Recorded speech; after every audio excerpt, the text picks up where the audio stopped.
It's Thursday, the 9th of April. This is the live show from Travel Massive, the community's response to the COVID-19 crisis in travel and tourism. This is our sixth broadcast. We've been at this ever since the ITB conference was cancelled. We've called this one Checking In. Last week we did a show about aviation, and this week's show is going to be about the hotel industry. We'll continue with hospitality in a couple of weeks. A quick shout out to Mark in Las Vegas and Travotel for coming up with this topic. We hope to have you on for a couple of comments sometime soon. So in case you're watching this not live, this is around about the time that COVID-19 hit 1.5 million international confirmed cases. Now, every country tests a different way. Every country reports a different way, but this is about 50% up on last week's numbers. In Canada, schools out for summer. That's it. The school year is game over. It's not happening anymore. There's quite a lot happening. So temperature screenings are starting at airports. Last week we heard that we've got a 3 to 5 year return to normal, according to Timothy O'Neill Dunn. So we've got quite an interesting a couple of years ahead of us. Certainly we expect the first green shoots to be quick, but the full recovery might take a while. To talk a little bit about that, we've got three guests on, but just a technical note before we start. We use Zoom to broadcast. We're using Zoom as a webinar today. So the kind of format that you see where it's us talking, the guests talking, that's a webinar format. There is a security vulnerability in Zoom's platform that allow hackers to hijack meetings. Just in case that happens today, one of the team is dedicated to just ending this meeting straight away in case we get Zoom bombed. It happened to us yesterday where we had an open meeting. It was just crazy. You'll find out all about how it exactly went down and how it happened and how we responded. That's all over on the travelmassive.com forum there. But just in case we vanish, it's because we don't want to allow anybody to take us over and for this to end up on TikTok as just another bit of crappy content for somebody. I don't know why people would bother. It's not acceptable. We won't tolerate it. So we will end the broadcast if something goes wrong. So in case we vanish, that's why. Again, this is our weekly response to how things are going on. If you want to take part in this, our chat window is open here on zoom.com. You'll figure out how to get there if you head on over to travelmassive.com and find the live show link. You'll find all of the details to how to connect legitimately to Zoom from there. You'll also be able to find us streaming live on Facebook. You'll find us on YouTube after the broadcast, as well as on the Travel Massive podcast. So without further ado, thank you for bearing with me there for the little technical note. We've got quite an interesting topic today. It's about accommodation. We talked about aviation last week. Today it's about accommodation.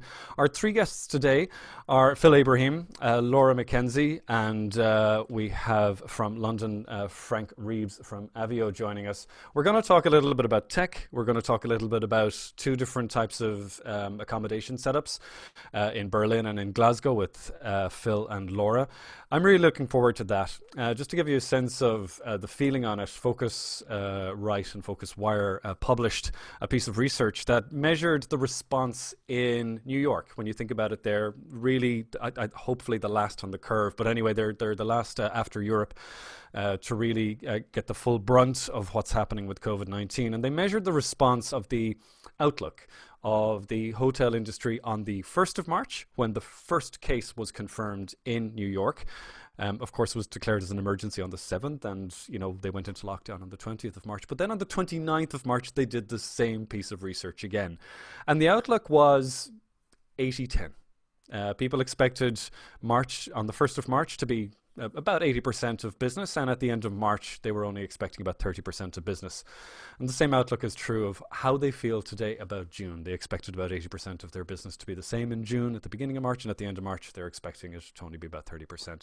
Accommodation, like flights, has been decimated. If there's one signal, like we said last week, that things are not quite normal, planes not flying means beds are empty. Phil, I want to start with you. Phil is joining us from Berlin. He's the operator. Phil, you better introduce yourself on this one. You're the operator of the student hotel there, 475 rooms. Can you just give us a quick pitch about your operation there, what you do, and then I have a whole page full of questions to hit you with. Well, yeah, I'm glad to be here with all of you. I'm Philip Ibrahim, the general manager of the student hotel in Berlin. We opened before the crisis in October last year, so still brand new and still trying to find our market. We were nicely embedded with a lot of construction left and right. So the area around the Alexanderplatz is still very booming. There's something interesting about your model, though, Phil. You're not your typical. You're not a hostel. You're not a Mm. hotel. You've kind of got a hedge, if I could say that, in your operations, which is part of your operation is to serve students staying in local Correct. technical universities and stuff like that, as well as casual business and other contracts that you might have.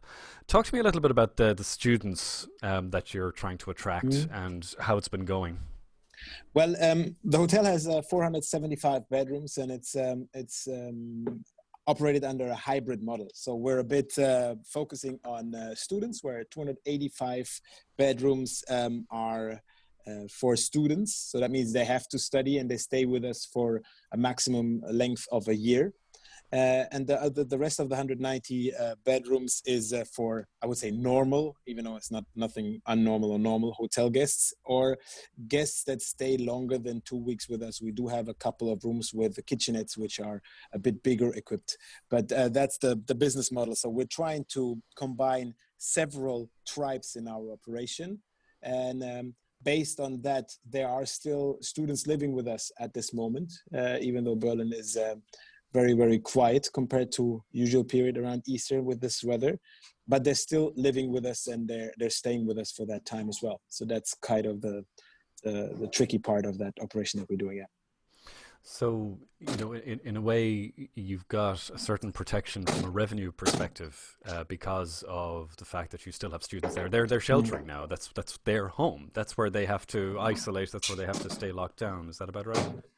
Correct, and it indicates a bit how we're working and what we're working, because we have at this moment around 100 students here who are still really operating, and as you can see, we are working. So Yep. my team is still here, and we're trying to give those guests and those students a home because they are with us, even though not being from Berlin in particular, and that gives the whole thing a certain atmosphere where we're still having a hotel operation, or at least I'd say an accommodation operation Mhm. ongoing. So we have deliveries coming in, and we do have people who have questions, who ask what is going on, how's the situation, and that's still an operation model of what we do. Yeah. What do you like? It's only been a few months in operation, Phil, but Mm. you still have a few months of signals there. What was the moment where? Well, actually, talk a little bit about your channel first. How do people come to you? Do they come through Mm. Booking.com? Do they come direct? What's the model for you? How do you fill the other rooms? Well, the hotel, the student rooms are filled. We have cooperation with the universities in Berlin, with international universities. So they really love to have like one hub where they can put in a couple of their students. So that's how we deal with the students. But as well, you can just come in if you're a student and you're looking for an accommodation, and just come into the front desk and rent a room. The rest of the rooms, especially the hotel rooms, are filled in Berlin. I would say 75% is online travel agencies who fill up the market here. So we're hit heavy by that because nobody is traveling at the moment. Booking.com, Expedia, HRS, and or Hotel.de as the German local big companies. Mm. These are our channels that bring the business. We don't have groups. Um, Based on our concept of not having twin rooms, so no groups with twins, but we do have as well conference groups. So meeting and incentive is the next layer of our tribes. Yeah. Was it a case of 100 to 0 for you? With the No, student aspect aside, did it go from no. 100 to 1? Did it go from 100 to 5 with a few cancellations and isolations before people could repatriate? What was the crash for you? If we look at the business model where we have the students, I would not say it's 100 to 0, not at all. Well, counting the numbers, around 80 rooms of students are occupied at the moment, roundabout. So that means for out of 285, you can do the math yourself. Yeah. We would have been full now for sure. But in hotel side, I would say we had a drop by probably 90 to 95% of our occupancy from the moment on where the German government said that it's not allowed to travel anymore only if you have a business reason to travel. And it's a bit, it's not funny, but who wants to travel with a business reason at the moment? So nobody really is traveling. We could have said it easier, which we didn't. Yeah. So at the moment, there is no hotel guests here. But of the, and I'm not trying to nitpick on it, but of the non-student accommodation, did it go straight to naught? Did it go straight to just flatline overnight? I would not say overnight, because the law was a bit tricky. So we had like steps of it was not a shutdown, a lockdown like we've seen in other European countries from 100 to 0. It was more like steps where they tried in the beginning, it was allowed to have events until 50, then until 3, and then they said, okay, now we stop traveling. So at the moment where the government released the point of saying only business accommodation is here, you literally had 0 pickup. From that moment on, nobody came. But those people who are still here and booked, they were allowed to stay until the end of the booking. So we, of course, had some tourists as well who couldn't leave because of travel bans and flight problems. And so it was okay for us to keep them as long as they needed to stay, which is nice. Otherwise, they would have slept under bridges, or I don't know what the idea would have been. But that was good. A lot of the best nightclubs I've heard in Berlin are under bridges, but the sleeping You've heard? I've heard. Yeah, of course. Yeah. No, see, I only ever get to Berlin for ITB, so that's my only real exposure to the city. I know I've been there once or twice during the summer, and I love it. With that in mind, though, the National Hotel Association, based there in Berlin, you mentioned that you're involved with it. What's the feeling among other hoteliers? Like, what's the mood like? Is it like a ghost town? Give me a sense of the emotion. Well, in Berlin. I took a bicycle, and you can literally take a picture of the Brandenburg Gate without any person on it, like all day. You can go there now, and you might wait 3 minutes, and you have a picture without people. I mean, that's something you might not experience at all. So yes, it feels a bit like a ghost town. The more you go to parks, the people are hiding in parks. It's really funny. But besides that, the atmosphere is drastic and dramatic. If we talk about those hoteliers having 5 to 50 employees, the small middle class companies, they really have an issue, because as well there is a gap in the help of the government for those companies who have 5 to 50 people. You have help for over 50, and you have help for under 5. But the biggest part of gastronomic is those 5 to 50 people. And I know at the moment, and I said it earlier, they're discussing in the Berlin municipality how to help them and how much money you need to save those companies. I mean, just as an idea, Berlin has so many food offers and little gastronomic people who just try to their idea of slow sous vide meat or whatever. You can literally do everything in Berlin, and you can try everything in Berlin, and all these people have nothing to do at the moment. There is no people eating, and that's quite dramatic. Phil, look, cash is what keeps businesses alive or dead. Like how you manage cash flow, you know. And look, this is an emergency, just like, I don't know, any other not any other emergency, but like things go wrong in businesses, it's cash that saves you. I want to talk about your setup, and I want to talk just on the macro level a little bit in Berlin after, but how long do you think you can last? Are you going to be okay with just the student business? Have you had to lay off? Have you had to start thinking about laying off staff?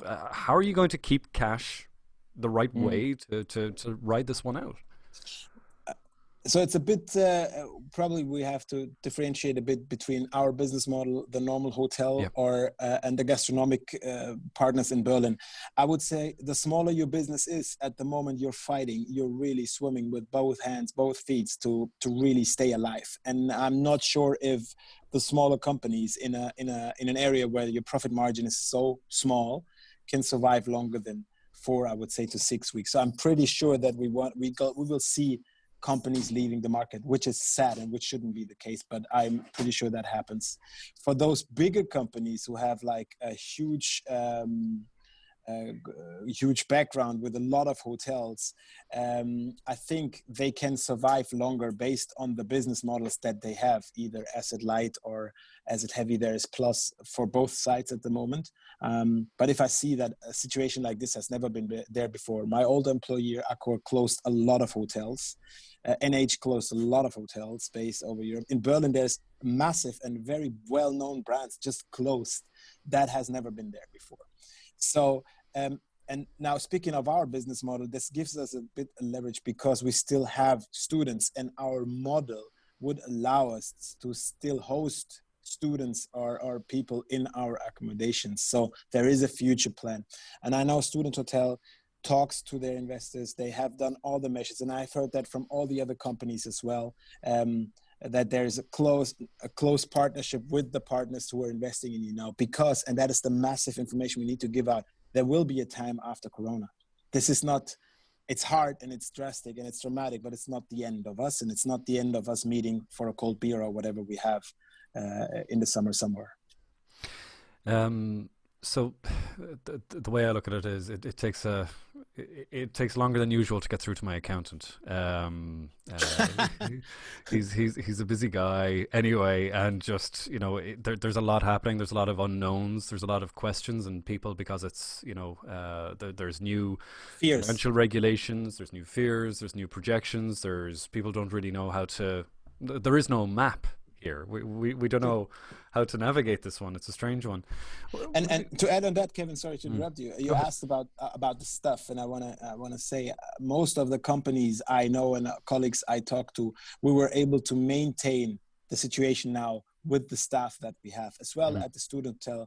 So far, we have the whole team with us, and they're all going with us through that crisis, especially in this hotel. I can tell. So you haven't had to have a tearful email or anything like that yet? No, there is nothing like this, and the German law has options, the so-called Kurzarbeitgeld, short time works, where the government takes part of the salaries, which is very helpful because it gives the team a signal: we're counting on you and we're planning ahead with you. We can't let you go now, but we need to be in that boat together and go through that situation together. And for this team here, I can tell you, it has been amazing because the entire team works together to solve that solution at the moment, and that's what I heard from a lot of colleagues as well. There's a couple of things I want to cover with you before we run out of time. But if you're just joining us, by the way, you're watching the live show from Travel Massive. The way to get through to us to ask a question of the panel, something that I'm missing, head on over to our Zoom link from travelmassive.com, and you'll find the chat window there. That's where you'll find Maria, who will channel the question to me. So the question, I suppose, that I'd love to know about is, like, where are the green shoots going to come from here, Phil? Like, you know, I want to talk a little bit about cancellations and the OTAs in a second, but where do the green shoots come from for you, and how far away are they? Are we talking 6 to 18 months? Are we talking 3 to 5 years, like we heard last week? And I'm still having trouble processing, I must admit. When do the green shoots come, and where do they come from? Well, whoever expert you talk to says that the travel industry is an industry that forgives quick. It's true, because there will be travels going on. For sure, people will travel. This is part of our DNA. It's part of our, I would say, mentality to explore, to travel, and I'm sure this will come. For Berlin, the years we were sad because we don't have a functioning airport. We still don't have a functioning airport, but so we're used that it's hard for internationals to reach Berlin. That was already the case the last years due to our airport situation. That means that the focus will remain on the domestic market. And Berlin always has been very interesting for the domestic market, with over 60% German-speaking guests in here. And I'm sure this will pick up quickly, especially because people will not be able to travel or don't want to travel further and far. They will explore Germany, they will come back, and they will see Berlin again for sure as well after that time. So that's what my very optimistic approach is.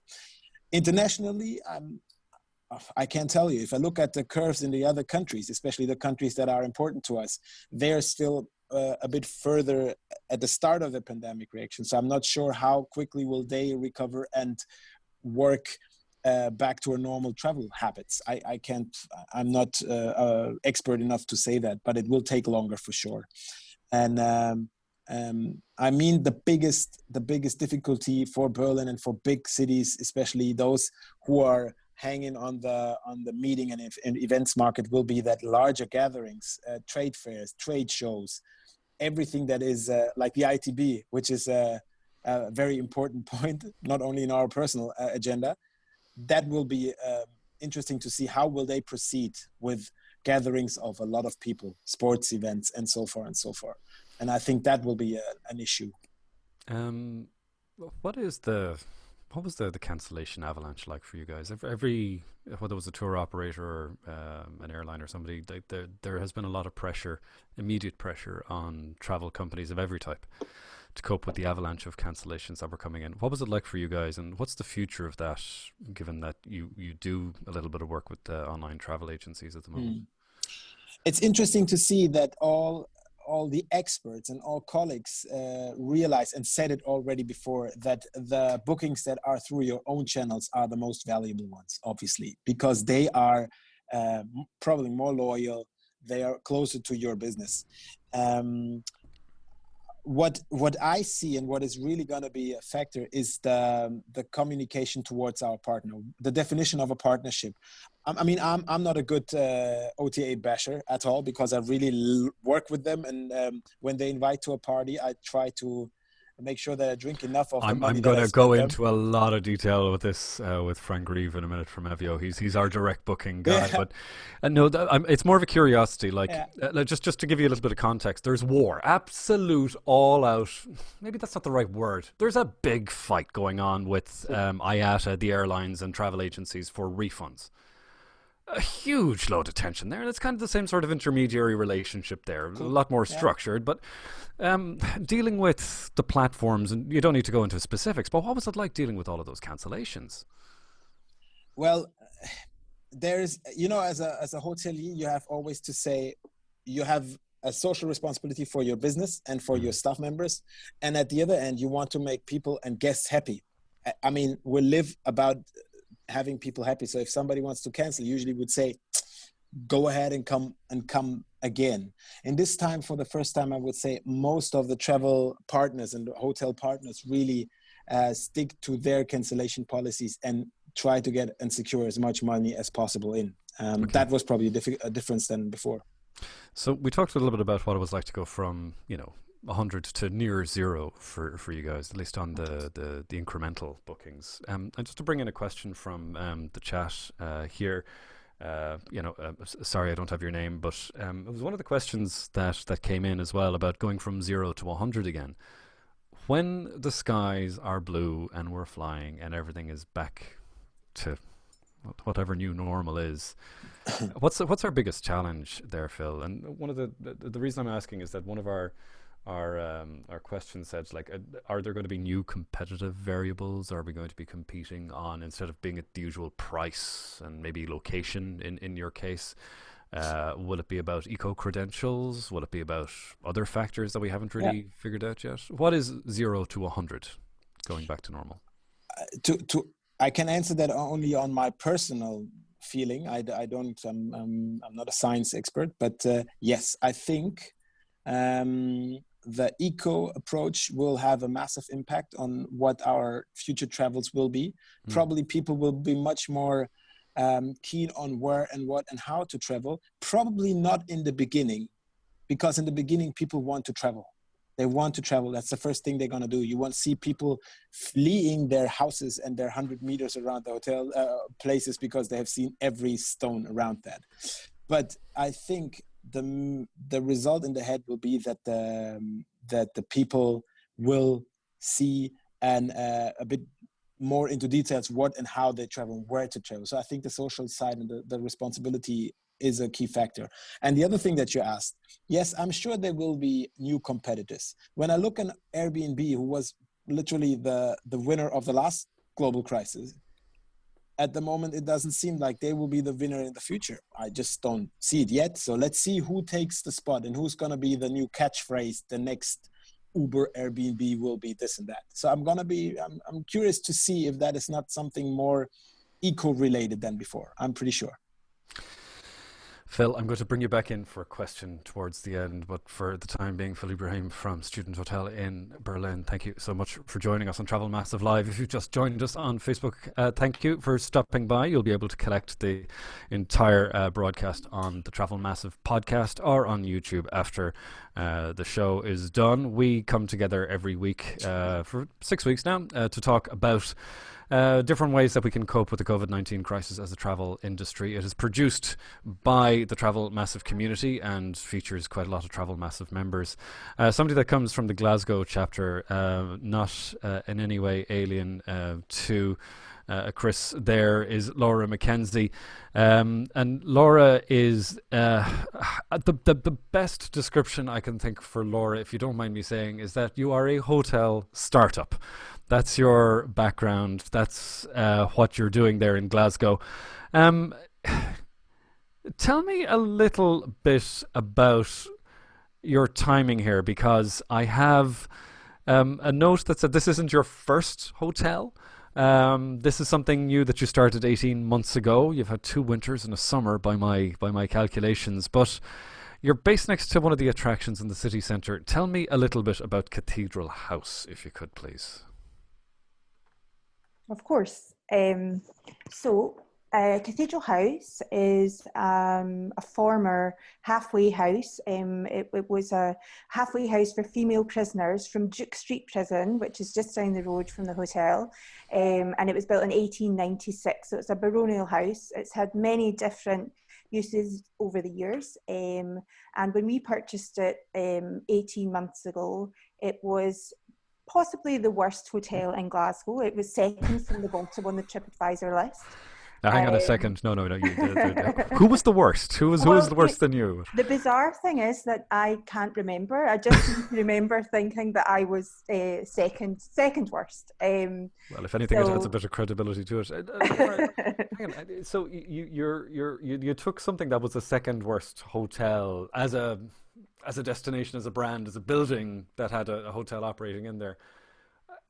You didn't pick your challenge halfway at all. You went all in on it. And this was like you said, this is your second. Yeah. Hotel. What's it like to start a hotel business? I know all about travel tech, but what's it like to start a hotel business? So the first time when we started our first business, we took a Victorian office building, which would have originally been a mansion house, and we created a beautiful boutique bed and breakfast. And that was a challenge, but we had that for 6 years. We lived in it as a family, and we won lots of awards. We won interior design awards, we won hospitality awards. But living with your guests can be sometimes quite stressful. So I decided in 2016 that we would sell the 15 Glasgow, which was the boutique bed and breakfast. And I moved from there to working for someone else, a company called Dakota Hotels, which is a boutique hotel brand. And I was there for 18 months before the opportunity of Cathedral House arose. And I think now I wouldn't change a thing, but starting a business from nothing is hard. Starting a business which is in a massive ditch or a hole is way harder. We bought a building, we didn't buy the business. So there was lots of things that, to do with utilities, to do with websites, to do with which, we had to start from scratch. It's the toughest thing I've ever done. It's a huge amount of hard work. I work 7 days a week and I'm very hands-on, and I have an amazing team, but you are thrown a different challenge every single day. And the current situation is just another huge challenge to deal with. There is a, every day starting a business is a different day. You know that something's about to go horribly wrong or horribly right. You'd never know when you've had 2 days that are the same. That's not normal. But in this case, we're kind of into a mode of normal, or a mode of crisis that, we've completely changed gear, and the crisis isn't that COVID-19 is hit. It's how it's affecting us today. You were saying that your gut told you that things were going wrong from a bookings perspective. Can you talk a little bit about what that first signal for you was like? Because you know, we were all consuming news. Some, I don't know, I'm still trying to hunt down the guy that gave me the idea this is going to be like the flu. I don't know who gave me that idea. If it was Trump, shame on me, you know. But I remember just learning about this bit by bit. What was the first signal for you? And when did you know things were going to go very wrong? I think obviously, as you say, everyone is consumed by the news. We were watching daily briefings by the Prime Minister. The day that Boris Johnson told everyone to avoid bars and restaurants was the day that we knew that obviously if people are told to avoid, they are not going to come. So we don't have a business. Our business is 8 boutique hotel rooms, and then we have a cafe bar and an event space. Every event that was scheduled for April was cancelled. And then every email that we received was a cancellation for either an event, a dinner, or a room that had been booked with us. So within the period of probably 48 hours, the news was just coming in thick and fast. Every single email, every phone call was a cancellation.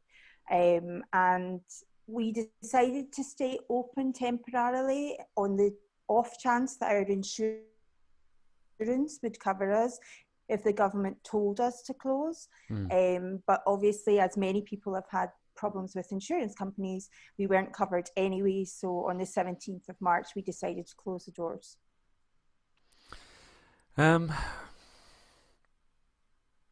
Okay. So you have the pain of that hitting. Like you're not Accor, you're not Marriott, you're a small business, Laura. How do you keep your head above water during all this? So, I mean, one of the main things is we are a family business. So we now have zero income in our family because we were all employed either at the hotel or my son works in another hospitality business. Wow. So it went from the fear of losing everything, losing the hotel, losing our house, not being able to put food on the table for our children, to thinking, is there a way out of this? Is there something we can do to make things better? Are there opportunities that we're maybe missing out on that we could look at? Maybe for the health service or somebody else, or God knows, but is there something that you could do in the meantime? Yeah, we were really, I mean, but not sleeping, not being able to, you know, almost it's a real vulnerability and a real panic. You know, a lot of lavender oil at night to try and calm myself down.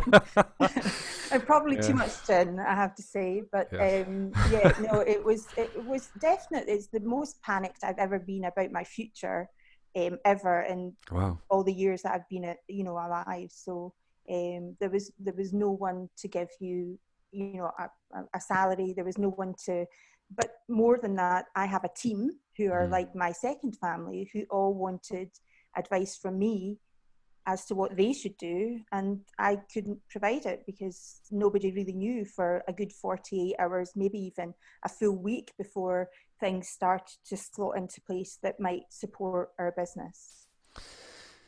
It's a question that we put, and Frank knows this question is coming from a tech perspective as well. Like, you know, a tech business always has something to work on. What do you do in the meantime, Laura, to keep yourself occupied or to put your mind at rest? Are you getting ready for when you reopen? What do you spend your time on now that's productive? Okay, so now, bizarrely, I'm probably busier than I've ever been. Okay. With a closed business. On Monday of this week, we reopened with a block booking for Glasgow Royal Infirmary to put up the key workers for the next 3 months. So they've taken all of our rooms for the next 3 months, which is an absolute... It's a saving grace for us as a business. And we also were approached by a charity organisation. There's a very famous football club in Glasgow called Glasgow Celtic.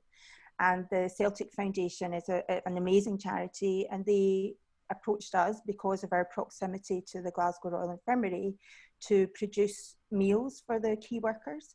So as of Monday of this week, so Monday of last week, we launched the accommodation side, and Monday of this week, we, with a team of volunteers, other friends in the hospitality industry, John Crigley, who has a restaurant, another head chef, a girl called Claire Bell, we've all pulled together and we're producing 100 meals every day for at least the next 6 weeks for the staff in the Royal Infirmary. So it's quite busy.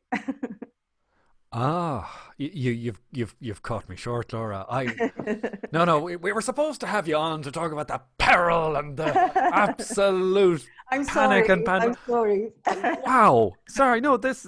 I'll tell you what. Every week, I either look for it or it hits me. I'm out for the silver lining. What is the positive that we can get out of this? Because it is just such a. Like there is just no map here, and it's so gratifying. It's so great to hear. Look, not only are you kept afloat, but you're part of the response as well there. Well, at least you're probably not getting through as much gin as you used to, but there's too busy for the gin. So that keeps you busy, but do you get a sense that the overall the tourism side of things has that hit bottom yet, so that you can start thinking about rebuilding back up? And what does that look like? Are you even thinking about that at this stage?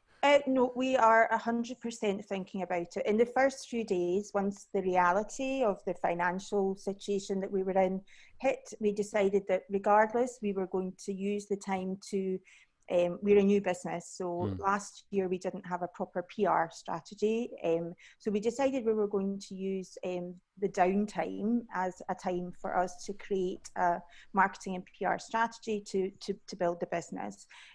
We were about to launch an amazing outside space. We were waiting on the license coming through for that. That was supposed to launch Easter weekend. So I'm still in communication with my licensing lawyers to make sure that when we can reopen, we have that outside space ready to go. So I'm always thinking. You're still one step ahead. You're looking to the future. House. Yes, I think all we can do, the only thing that I feel I can do is assume that things will return to some level of normality and that we'll still be afloat at that time. So I'm preparing. I am always quite an optimist. So I am preparing for when that happens. I have a question from Chris Torres. Do you see the recovery like Phil in Berlin? Is it going to be mostly the local market first? People, even just from Edinburgh, trying to get out of town for a second, or from the broader UK, just trying to get a weekend away. Do you see a local recovery before an international recovery? Absolutely. I think it will take time for the international market to come back. I think it will be local people who, our friends, our neighbours, the Glasgow Royal Infirmary, the Cathedral, Strathclyde University, local people travelling within Scotland, the north of England. We've been recently involved with Glasgow Life to promote travelling to Glasgow from the north of England, and I think that will all happen quite quickly. The thing that's unfortunate for us is we have been in the past quite a seasonal business, and as you said, we've had two winters and one summer. If we miss the summer, can we get through another winter? I'm not sure. I'm really not sure. Laura, you've been a sport so far. I'm going to bring you in for one question at the end. It was actually the last question I was going to ask you. I'm going to put to everybody, but I want to bring in Frank Reeves, who's joining us from the UK. But Frank is a travel tech guy, and his platform, Avvio, is about how to bring direct bookings to hotel properties. Now, what we should establish about Frank pretty quickly is that Avvio was born straight into not only into the crash of the travel market after 9/11, but also the .com crash after the year 2000 and the time that the bubble burst. But you're an Irish-based business, Frank. Just give me a pitch a little bit about what you do for hotels for booking and marketing, if you don't mind. Sure. Yeah. Thank you, Kevin. And yeah, prior to setting up Avvio, I was actually dealing with the Y2K crisis.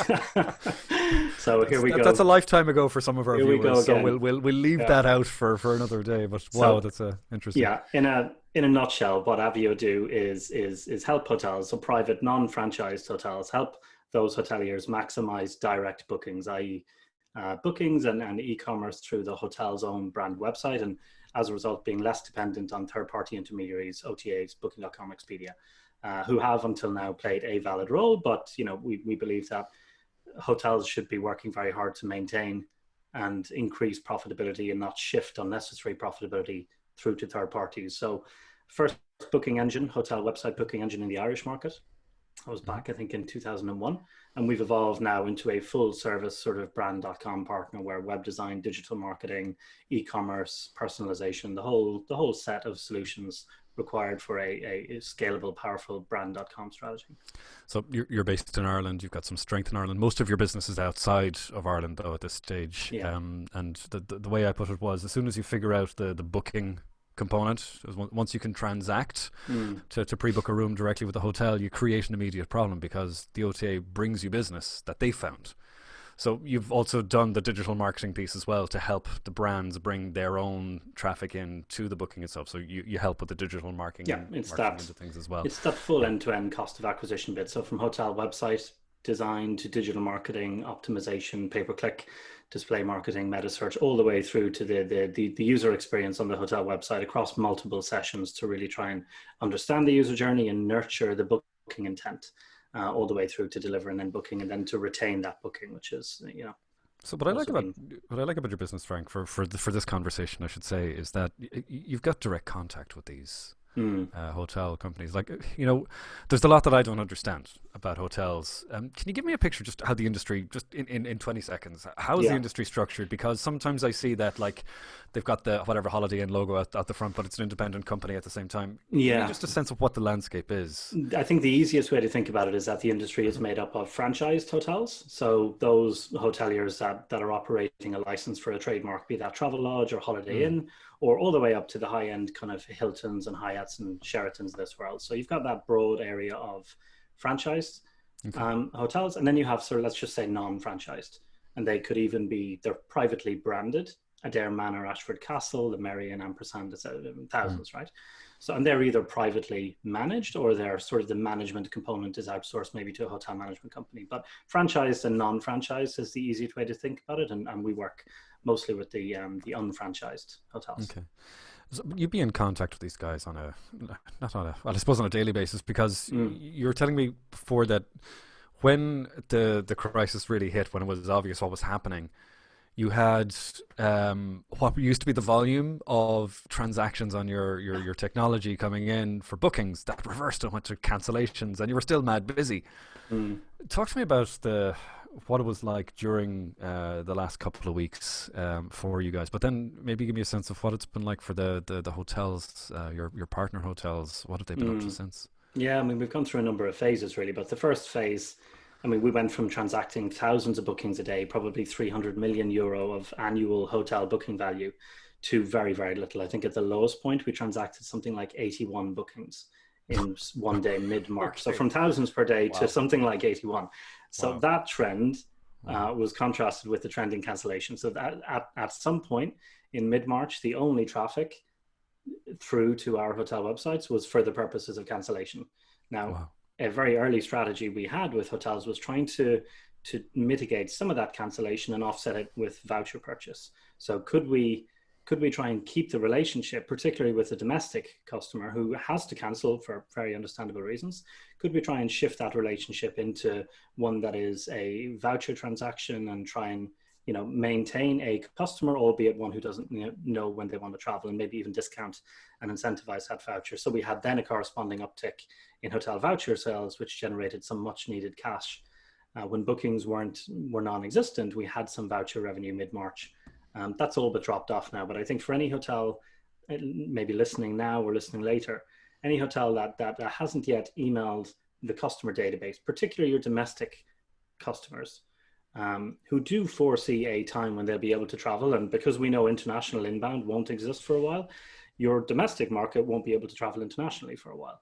So there really is a bit of pent up demand, I think, in the internet, in the domestic market. So engaging your brand with that audience, past guests who have a relationship with your hotel, encouraging them to maybe buy a voucher that is redeemable, maybe at a discount for the next year or two, is a great way to keep your brand out there and live, but also try and generate some cash during this downturn when there just is not an appetite for timed hotel bookings. There was just to stress the reality on this one, and we spoke a little bit about this when we were preparing our chat. I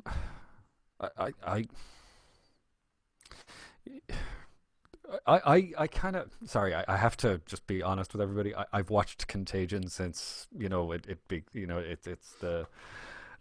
now that I have a reference point. The way you were describing hotel closures, it seemed a little bit like some of the more finely scripted parts of the movie, where things had just gone mad. You were saying that there's been thefts, that there's been squatters in some of the properties. Yeah. Can you just give us a picture of, and not everybody's affected, but it has kind of gone wild that way. I think in certain cases it has. I mean, the hotels that have been lucky enough to keep a skeleton crew or just a basic security patrol have been doing that to try and mitigate things like burglary. And we have heard of customers that have had to deal with squatters, etc. So having some skeleton crew where that's been possible, I think has been, advantageous to some hotels. But, while the industry starts to shift its thinking now toward reopening, you also have just the real practicality of you can't just reopen a hotel after 2 months that it's been closed. You got to get the pool back and everything sanitized, and that takes a period of time. You got to get your supply chains working. And there's no checklist for this. We haven't rehearsed reopening a hotel, really. Absolutely. Have we? Yeah. This is a bit like the analogy we've been using internally. It's a little bit like the safety car in Formula One. Right, so everything is now backed up behind that safety car, and we're already starting to see, while we do booking engine, e-commerce and digital marketing, the thing that has stopped entirely is paid online advertising, so paid digital marketing. Nobody's doing any pay-per-click, nobody's doing any meta search paid placements, but there is a lot of search engine optimization happening, keeping your brand there, evolving the brand, looking at what the intent is. We're still launching websites. Right? We launched another 5-star hotel website for Dublin last week. There's still a lot of that, and there's still, I think, a lot of thinking around how to time and how to understand the intent of the market and how to position your brand for when that is ready to reopen. And hotels will have to work back from that. Let's assume a hotel thinks that they'll open on July 1st. So they'll have live inventory available for check-in from July 1st. They need to start marketing and selling that long before July 1st in order to take advantage of whatever domestic or local demand there is. So there's a lot of brand.com strategy that still needs to be maintained, and that's kept us very busy, just leaning in and supporting hoteliers that wouldn't ordinarily be able to do that themselves. Now, it was one of the things that it's what inspired me to have you on today. You've started a digital academy for hoteliers to brush up on some of the aspects of what it takes to sell online. Can you tell me a little bit about that? Because it doesn't sound like your usual webinar and blah blah. It's a little bit more hands-on. Can you give me a colour of that, please? Yeah, so we launched that this week, and thank you for bringing it up. We think it's quite an important initiative. The industry, when it comes back, will need to do more with less, right? And right now you have hundreds of thousands of passionate, talented hoteliers furloughed or laid off in their homes, looking for a competitive advantage for themselves or their hotel brands for when this industry recovers. So one of the things we do very well is digital marketing. And those skills, an understanding of how online travel works and the tools and techniques and skills required to really position the brand strategy to compete with the OTAs. We've seen years and years of profitability being taken out of the industry and given to third parties. That has, over the last 12 months, really started to shift, right? Expedia were announcing significant cost savings and cuts prior to coronavirus. Expedia and Booking.com are not relevant in the way that they once were. They're certainly not relevant in terms of reaching your local or domestic demand. We don't have a distribution problem with our local market. So there are different approaches to take, when you're trying to attract the local market. July 1st is, and I know you're just using it as an arbitrary date. Are people, is that the language for the business at the moment? Are people making contingency plans for if it's July 1st or if it's August 1st or if it's September 1st? Is that the mood, or, you know, when do you expect things to be back to normal, Frank? It's sort of slipping out, you know, over time as people get more data, right? So everybody has models, and we're trying to top up those models with the right inputs, so that we can then plan accordingly. So, you know, we had up until a couple of weeks ago some hoteliers thinking that there may be some domestic footfall in May. I don't think they really believe that anymore. So it's slipping out, and they're thinking about strategies for June, July. Seasonality is going to look and feel very different this year, right? Revenue management practices all will be turned on their heads. And, you know, as you know, Philip made a point earlier, there are many hotels that won't survive it, that rely on seasonal business. Seaside hotels that have missed a summer period, maybe ski resorts that rely on a winter period, and who knows, certainly international business, I think, shouldn't be heavily forecasted for this coming winter at ski resorts. But it's moving out, I think, over time. But I think local, and again, you've had a lot of guests previously from your domestic and local markets who all may have an appetite to come back and know something about your brand. Just a thought at the moment, Frank, and I want you to answer this. There's two parts to this question. Every technology company looks at this as the opportunity, the backlog. We can clear through some of the bugs that we've had, or all these magical new features. So I need you to talk about that for a little bit. But yeah, if there's nobody, so I'm going to put it to you this way. What's Expedia and Booking.com spending their advertising money on right now? Strategies to steal domestic bookings. Okay, that's in a nutshell. Do you think the OTAs? Yeah, look, the OTAs. You know, you don't. Again, hotels don't need support for their domestic market.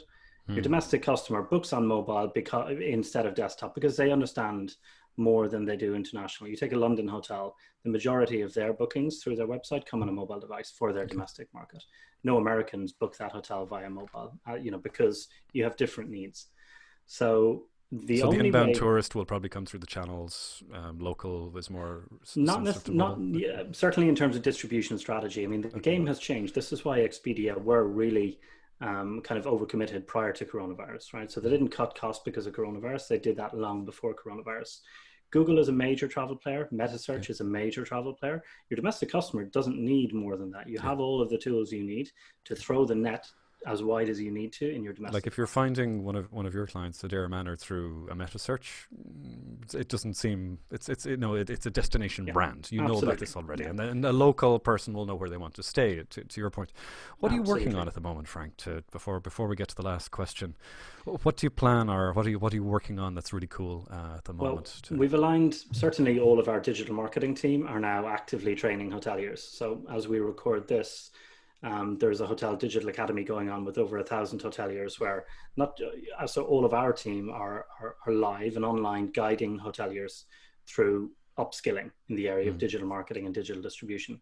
So that's kept us all very, very busy. We have 4 major software releases each year. So the next one is coming week 1 of next month. Okay. So yeah, lots of stuff in the backlog that we are getting through there. But I think hotels are also really reevaluating. You know, they're not going to have the budget, like it or not. They're not going to have the budget for a lot of what they had been thinking of pre-coronavirus. I'm going to put you're going to be the first to get the closing question, Frank. And I like this one. So 2001 after 2001 is where we had Expedia's hotel business really explode, and I think you mentioned that 2008 2009 was Airbnb. We're in a perfect storm at the moment. Should we expect something very different to come out of this? If you could, in a short answer, please, Phil. We have to run through everybody, and the same question next to Laura, and finally to Phil for the last word. What is this crisis's impact on hospitality? What will it look like afterwards? So if I'm going first there, I would say hotels have an opportunity to fix so much of what was broken about distribution, right? If hotels think more strategically about where they need distribution and how those contracts should look, they can really insist that any distribution partner is really only delivering incremental business. the risk is that hoteliers just throw their doors open. I'll work with anyone who gives me business. But the nature of that is they're competing with you on PPC and meta search in your home market. It doesn't work. So this will either make or break the competitive risk of distribution in your home market. And you get a chance to experiment, I think, a little bit more with those first green shoots coming locally. You get to experiment first with the direct channel locally, and grow from there. I have to bring in Laura before Phil. We're here until the top of the hour. I might leave the mic on for a couple of questions, Frank, if you want to hang on for a few minutes. My window here has just gone off. Maria's been busy. If you want to stay with us for a few minutes afterwards, I'd love to put a few more questions to you. But anyway, until the top of the hour, Laura, what does the next generation of accommodation look like? If Expedia was 2001 and Airbnb was 2008, what does this crisis bring to accommodation? Laura, you're on mute there. I don't know how to unmute you. Maybe Maria's magical tricks can get you back. There we go. To be honest, I really don't know. I think that what coronavirus has shown on social media and in the press is that people are extremely creative. There's a lot of intelligent humans out there who will be able to take this as an opportunity and create something unique and special, which will be the new thing. What that is, I have no idea. What we will continue. We should expect it. No. Yeah, there will be something for sure. But what I firmly believe, having worked in the industry over 30 years, is that if you have a great product, it's priced well, and you have amazing service, there will always be a place in the market for you. So we'll just continue to do what we do as best as we can, and hopefully there's enough people out there that are looking for that, a really nice product, well priced, with great service, and because there aren't that many. Phil, Laura, thanks for that. So it's going to be focus on product. It'll always be service that wins, and it's a great opportunity to take a look. But do expect something to change. Phil, the last word. What can we expect is there a newcomer to hospitality coming? Well, I hope. I hope there is news and changes now, because it is our chance now to change things around. So I'm really keen to see what's coming. I don't have a glass ball. I can't say what it would be, but I'm accepting every challenge that will come and every question that will occur. I'm pretty sure. I have to say, I'm pretty optimistic that if we survive it now, there will be something going on after all this coronavirus. Probably products offers are changing. Probably we will review our partnerships, and we will see how wisely do we spend which funds in which partner, and which partner might be more and better. Perhaps we have like more niches to cover. And I always say, let's do one thing and try to be the best instead of doing all things just randomly a bit good. Probably that's what's going to come. A chance to streamline, I think. Phil, thank you so much for joining us and for sharing those last words with us. For those of you who have to run, this is the top of the hour. It's the official end of the show. We'll leave the mics on for a few minutes while we're done. If you enjoyed the live show today, please take a moment to share it with a colleague. We'll post a link to everybody that attended after the show. You'll find all of the details, of course, as always, on travelmassive.com. We'll have a couple of highlights to share in a blog post afterwards. You'll also find a recording of the show on Facebook and on YouTube. We'll stop the recording in just a few minutes. But if you have an idea, or if you'd like to take part in a future episode of the live show, send us an email. It's live@travelmassive.com. Remember, if you're zoom safely. Always use a password. Phil Ibrahim from Berlin, Frank Reeves from London, and Laura McKenzie from Glasgow. Thank you so much for joining me on today's live show. This was produced by Maria Stoyanova in Bulgaria and Ian Cumming in Tasmania. I'm Kevin O'Shaughnessy from City Hook here in Dublin. Thank you for joining us. Okay, we're going to go off live in just a second, just in case we want to cover any other last questions. Maria, hit the big button there so we don't say anything stupid on the record. But what I wanted to do was just to go over some of the questions. If you have time now, guys, if you want to run, that's okay. Frank, back to yourself. One of the things that came in was, around the nextbooking.com and stuff like that.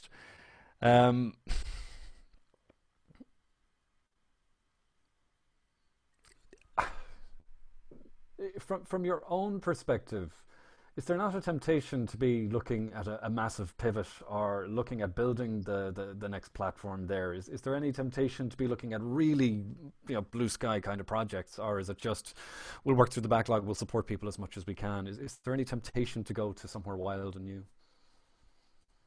I mean, we have spent the last 3 years bringing machine learning and recommender engine technology into the hotel website booking engine space. We do often wonder and are asked by potential investors whether that same technology, just e-commerce, smart e-commerce, could be applied to other industries. It certainly can. But the travel industry feels a bit funny talking about it now. This is huge. This is huge, Kevin. We're in a huge space. There are hundreds of thousands of hotels that pre-coronavirus were using their website just to shout book direct at everybody and assuming that was a strategy that would work and actually, deliver growth through. I think it's going to be more obvious than ever before that those old tools and sort of, one size fits all techniques just won't work anymore. So, we have significant competitive advantage, I think, in an industry that is now really on the back foot. I think the days of, the duopoly in distribution, I think those days are over. It really requires the industry to wake up to that because it makes it so easy. When the contracts are written, you're basically, you sign up with a distribution partner and that afternoon they're using your commission to compete with you on Google in brand name search and not just sell you back a booking, but take the customer that has typed in your brand name to a portal site featuring all of your competitors who they equally promote. It's the most absurd scenario. It just wouldn't. It is, and that's what people refer to as arbitrage. You're buying in and selling out at a different price, and it's transport for us was the last to notice that. Air was there for a while, hotel came in, and then transport was, and it's like nobody really learned from previous mistakes on that. Like, an industry was created to compete with to compete with itself. That affects all inventory in travel. It's perishable, it'll vanish if it's not sold, and yet, in a way, I think maybe one of the most important things you're doing, it's nothing to do with bookings, it's how to drive business to the booking engine, isn't it? It's completely, and you how do to need nurture the customer journey. Stuff for that. I mean, you don't walk into a car showroom and immediately buy a car, right? A first-time visitor doesn't hit your website and immediately book your hotel. That takes time. That takes a number of interactions over time, and that customer journey will look a little different on the flip side of this. But I think for me, search and meta search have fixed one massive area where traditional distribution had a solution for, right? You don't need Expedia or Booking.com to find hotels in Istanbul or Marrakesh, right? Google will tell you that. Trivago and Kayak will tell you that. But the other aspect to the travel agent, the online travel agent space was, well, what about packaging? What if I do need a flight and a car and all the rest? And people are not going to be packaging very much anytime soon. They're going to be more independently minded in terms of where they can technically legally go, and how they're minded to organize that travel. And I think those two things have really shifted in travel such that the OTAs, as they were pre-coronavirus, are going to really struggle to have that same power, which is why they're lobbying the EU right now to be bailed out. Asset light as they are, they're claiming that they're an essential part of travel, and therefore all of our tax euros. Look, there's always going to be a role for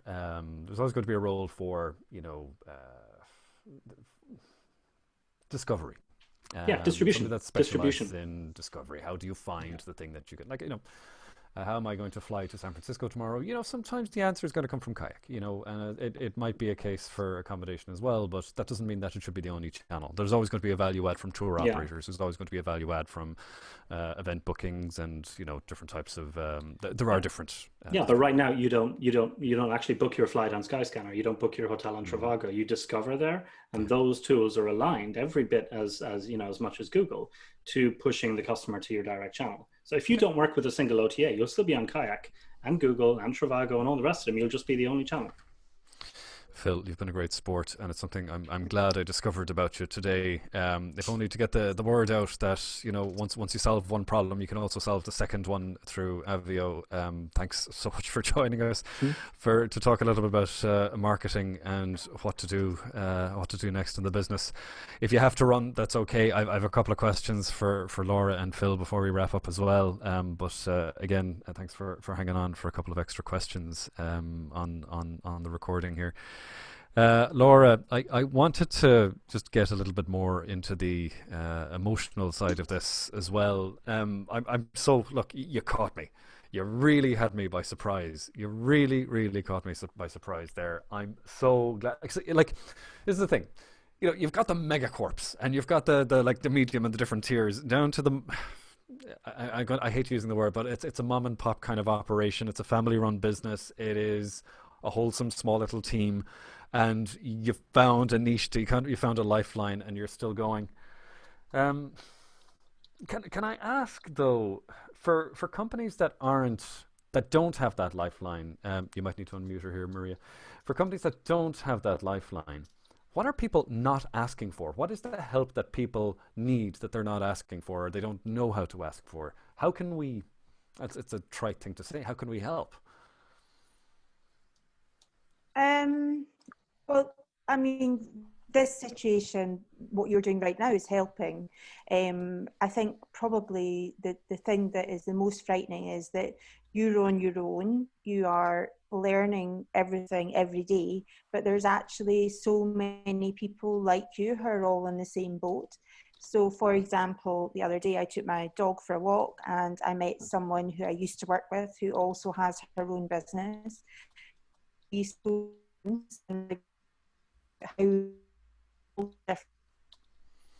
I need you to rewind a second, Laura.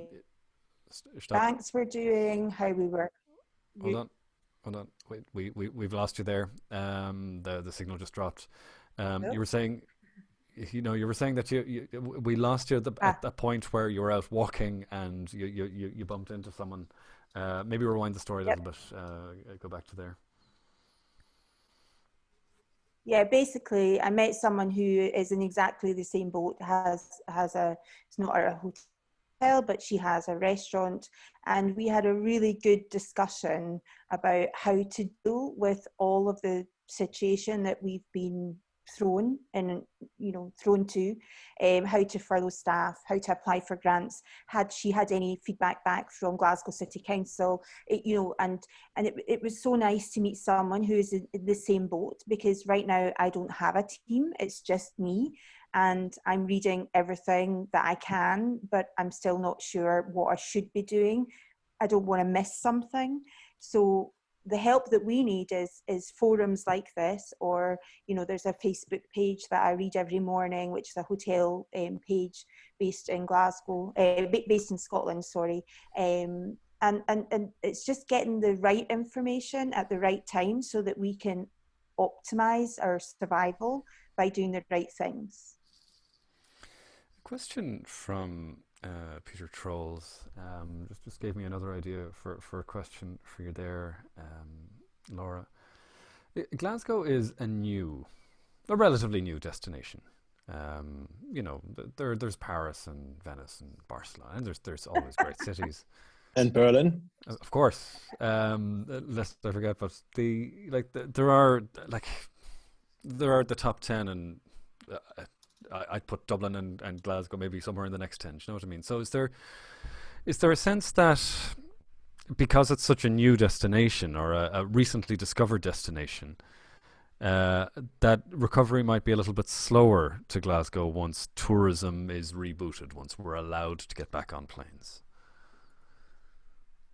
Can you repeat that? Sorry, it dropped out for a second. Okay, so the question was, Glasgow is kind of it's a new tourism destination. Do you think it'll be slower to for business to pick up in Glasgow again when people might prefer Edinburgh or Berlin or London instead? I think that when people have been through a very uncertain time, they want things that they're comfortable with, that they know that they can, you know, Edinburgh is a safer bet if you want the Scottish experience. But I think Glasgow's in a good position that we host many events, conferences. This year in November, we were supposed to be hosting the climate conference, which has now been postponed. But Glasgow pushes, I think that the Glasgow Life, who basically push Glasgow, is a great organisation, and it's getting the word out there that it's a great place to visit. So I think there'll be a tendency for people to go with what they're comfortable with to start with, and then the more adventurous will, of course, fly into Glasgow rather than Edinburgh, do the tour the other way, etc. We'll always have the Americans who are looking for their heritage. They're all Glaswegians or Scottish, somewhere along the line, so they'll all come back at some point for sure. But yeah, it's interesting, a really interesting question.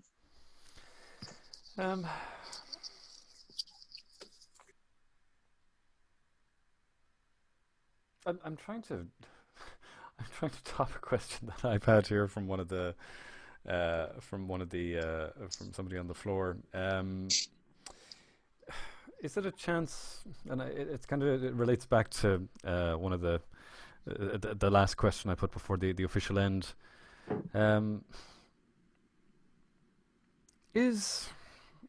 Was Airbnb ever a channel for you guys? Was that ever a way for you to get business? And are you competing with an Airbnb type experience now? And will it change in the future? Was it that going to? To Laura, just before we wrap up there. Airbnb, yeah, no, we do compete with Airbnb for sure. But we're really lucky in Glasgow. Glasgow is full of large chain hotels. So we have Radisson, we have Holiday Inn, we have Premier Inn. But if you actually look at the accommodation providers in Glasgow, there is nothing like what we have at Cathedral House. We are very unique. Historical building, a boutique offering. So it is running alongside us, but it doesn't directly compete with us. We're lucky we have 8 rooms to fill, so it's not a huge task. So no, it does compete. It does take some of the market away. I think probably what happens with us is when people book direct with us, they know exactly what they're coming for. They're coming for the uniqueness of Cathedral House. But when they book through an agent like booking.com, they don't sometimes understand what they're getting. And it's not for everyone. You know, we have stairs, for example. We don't have a lift. You know, we have every room, we have some of our en-suites are in turrets, so it's not a rectangle in a rectangle, which most hotel bedrooms are. It's really quirky. We have an en-suite which is in a stairwell, so it's really a unique property. And when people book direct, they get that, but when they book through an agent, sometimes that's a bit lost. You know, and it's when they turn up they realise, oh, I just booked for the location. I didn't book for the experience of staying at Cathedral House. Yeah, I don't think, and it's one of the things that Air is trying to address for a long time, is how do you relate some of the service elements of a flight when all we really think about is a seat flying. You know, we don't know if it has Wi-Fi, does it have power, and all these extra variables, and there's a lot of work going on there. And I think that's maybe the next revolution coming to hotel booking, is how do you relate the experience, even if it's just embedding a video, but how do you relate the experience of a room to somebody that might be coming through a channel? Laura, thanks so much for joining us again. It was great to have you on for a couple of extra questions. And I'll tell you what, I've a buddy over in Glasgow, and I know I will not be on his couch the next time I'm there. I'm going to look you guys up and check it out Book for direct. myself. And book Yes, direct, book of direct. course. Of course, the book direct. Phil, one last question. I'll join you for a pint at the bar. Oh God, you will not believe I'm daydreams and nightmares about never seeing a Guinness again. I miss it. I miss it because you can't get it out of a can the same way. This is not something that replaces a pub, and I have to We be in do a a pub good to have it. cold Guinness, so you're fine. I'll be in good company. Laura, thanks again for joining us. Pleasure. My last question again to Phil.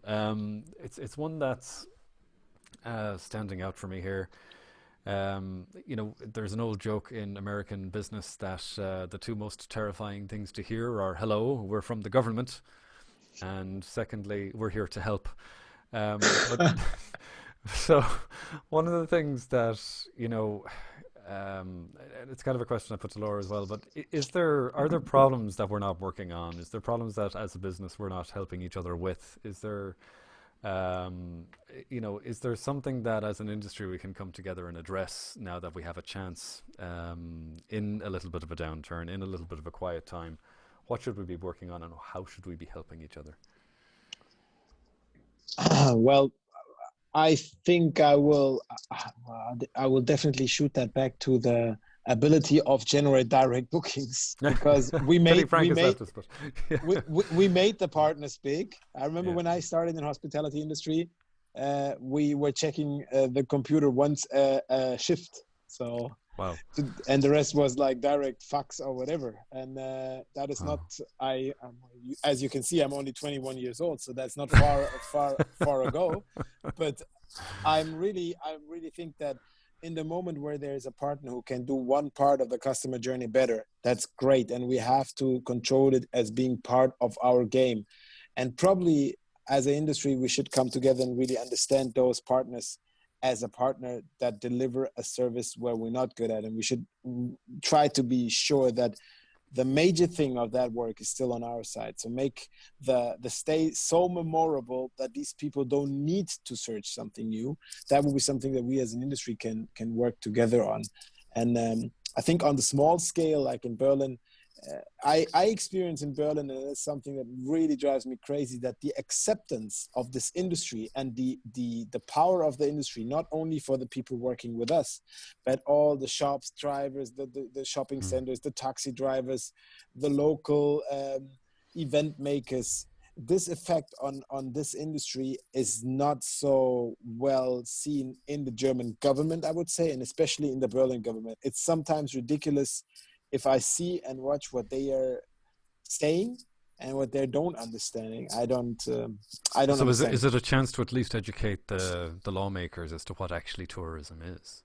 Exactly, and what importance that have. I mean, I give you an example. A friend of mine has an iced coffee in Stuttgart, where I'm from, and they're not allowed to open the iced coffee, even though if they sell the ice from the inside of the building and they leave the people 1.50 meters behind each other, they're still not able to do outhouse pick-up service sales. I don't understand why. I don't get it. Pickup is okay. Delivery is okay. So even when he does a pickup offer, it is not okay. The police came there and stuff. And I don't understand the reasoning behind that. So probably it is a chance for us to make sure that these government makers understand that we're driving not only small man's business, we're making people happy. Having a pint with Laura might be the most and best thing you can do in Glasgow. I am not sure how long they can live without that. I hope that the world's screenwriters and comedians are paying close attention to what's going on, because there are some really crazy things happening like that just, this needs to get captured. We need to have a good laugh about this someday. I mean, it's too soon, but we need to have a good laugh. The mother of all good hotel comedians is probably Faulty Towers, I would say. If these guys have another chance to report on that, I mean, that would be a banger. That would be a banger, what we're experiencing now. So there is a Faulty Towers, Father Ted kind of quality or grade of screenwriting that we need, because if you can keep 1.5 meters apart and whatever else, like okay. So your buddy in Stuttgart, after I've had my first couple of pints, I'm there. One last one for you, Phil. Before I close my book for the day. You mentioned 4 to 6 weeks before things can, like that, people can survive. You know, what happens in 6 to 8 weeks when all of the independent guys have a long and tearful phone call with their accountant and find that they have to close? What does the industry look like when, you know, companies the size of yours and companies the size of Laura's have to shut? And that's quite a range, right? But what happens if they have to shut? Who sweeps in and buys them? Are there large investment funds with deep pockets ready to set up the next mega corp of, you know, little hotel properties, or will there be an accommodation crisis in 2 years' time? There are people with money. In every crisis is a winner, and this winner makes money. For sure, there will be people buying in valuable assets. So when we're talking about finance, a hotel, and especially we're opened last year, it's a valuable asset, to be sure. So I'm sure somebody will step in and buy it. The question is, how do the offers look like, and how much personality do we have when this is all chains? I mean, I worked for chains all my career. I worked with Accor 18 years, and it's really great to have them. But isn't it nice to have the little bar, the little restaurant, which is not a McDonald's, which is not a Costa Coffee or whatever, at the corner where you know the owner and he know where he gets his coffee from? Isn't that the personalization factor that we all want and that we all live for?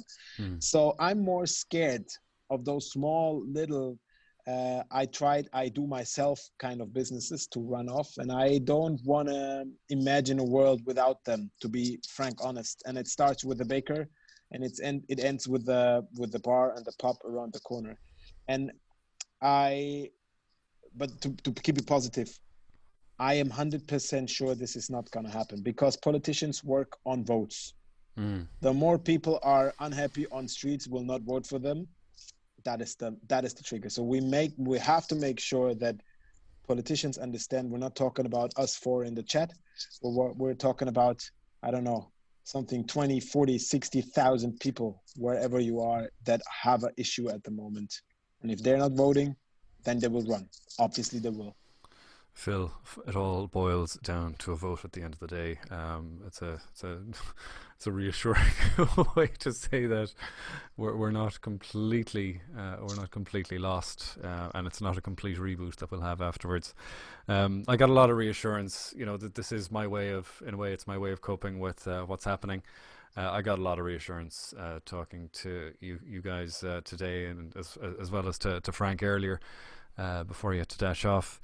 But look, at least from this perspective, it's good to share a couple of notes. Please make a little bit of noise to see how other people can help you. You know, be selfish. And for anybody that thinks that they have something that might be able to help you guys, of course, I'm sure you'd love to hear from them as well. That's tuned in. But I think it's a time to be ready to ask for a little bit of help, and time to hear a short pitch from people from time to time that maybe have a new idea or a new approach to doing things. But like I said, this is my way of managing my own reaction to the problem.